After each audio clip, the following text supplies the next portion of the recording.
Hello दोस्तों, कैसे हैं आप लोग। तो आज हम पढ़ने वाले हैं मैथ का सबसे इम्पोर्टेंट चैप्टर ट्रिग्नोमेट्री, जो क्लास 10th बोर्ड एग्जाम के लिए बहुत ज़रूरी है। तो सबसे पहले हम उसमें कुछ चीज़ें जान लेते हैं। जैसे इम्पोर्टेंट क्या है, त्रिकोणमिति के जनक हिप्पार्कस को माना जाता है, यानी फादर ऑफ ट्रिकोणमिति इसको मानते हैं हम लोग। तो कहते हैं हिप्पार्कस को मानते हैं। त्रिकोणमिति का शाब्दिक अर्थ क्या होता है? त्रिकोणमिति का शाब्दिक अर्थ होता है त्रिभुज का मापन। इसके बाद हम लोग अगला टॉपिक पढ़ेंगे त्रिकोणमिति अनुपात, यानी साइन कॉस टेन इन सब का क्या करेंगे, सूत्र ज्ञात करेंगे। तो इनको ज्ञात करने से पहले सबसे पहले हम लोग क्या बनाएंगे, एक समकोण त्रिभुज। चलिए समकोण त्रिभुज बना लेते हैं। समकोण त्रिभुज बनाने के बाद 90 अंश हम दिखाते हैं। तो ये 90 अंश का कोण हो गया। इसके सामने की जो भुजा होती है उसे हम लोग मानते हैं कर्ण, यानी सबसे बड़ी भुजा को क्या करते हैं हम लोग, कर्ण मानते हैं। और इसको हम क्या करेंगे, थीटा मान लेंगे। इसके बाद हम इसका मान रखेंगे ए बी और सी। मान रखने के बाद थीटा के जो सामने का कोण भुजा होगी, थीटा के सामने की भुजा क्या होती है, लंब होती है। और तीसरी भुजा थीटा से जो चिपकी हुई रहती है, सामने लगी होती है, उसे क्या कहते हैं हम लोग, आधार। और कर्ण को हम लोग किससे डिनोट करते हैं, के से। लंब को हम एल से और आधार को हम ए से डिनोट करते हैं। इसी पे एक ट्रिक बनती है जिसे कहते हैं लाल बटे कक्का। इसे कहते हैं लाल बटे कक्का। लाल बटे कक्का का मतलब होता है, ये है हमारे लिए क्या होता है, त्रिकोणमितीय अनुपात निकालने का एक शॉर्ट ट्रिक होता है, जिसे आप आज जानेंगे।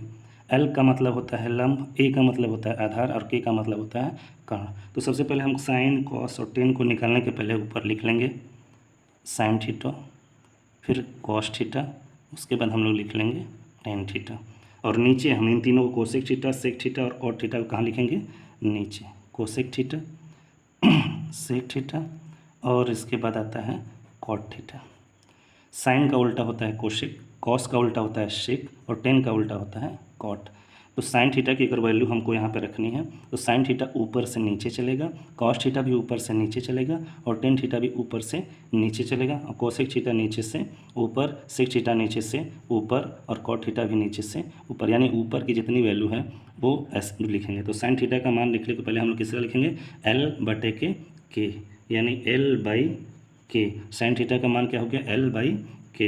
एल का मतलब क्या होता है, लंब,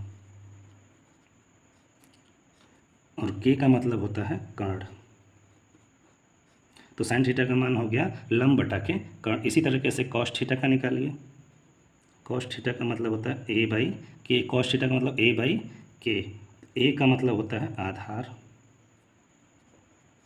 और नीचे क्या हो जाएगा, कर्ण। इसके बाद tan थीटा का मान होता है लंब बटे के आधार एल बाई ए। इसका मतलब होता है एल बाई ए, यानी इसको बोलते हैं लंब और ए को बोलते हैं आधार। इसके बाद आता है कोसेक थीटा। अब ऊपर से नीचे हम लोग आ गए, तो कोसेक थीटा का मतलब के बाई एल। के बाई एल, के का मतलब होता है कर्ण और एल का मतलब होता है लंब।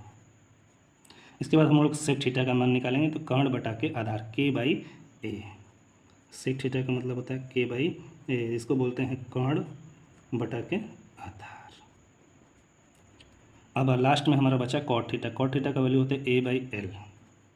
कॉट थीटा का होता है ए बाई एल, यानी आधार बटा के एल का मतलब होता है लंब। ये हमारे हो गए त्रिकोणमिति अनुपात। इसको हम क्या करते हैं, लाल बटे कक्का, इसको पढ़ते हैं लाल बटे कक्का। अगर आपको ये ट्रिक याद है तो आपको साइन से लेकर त्रिकोणमिति के 6 अनुपात क्या होंगे, आसानी से याद हो जाएंगे, जो कि आपके बोर्ड एग्जाम के लिए सबसे इम्पोर्टेंट है और इसे याद करना जरूरी है।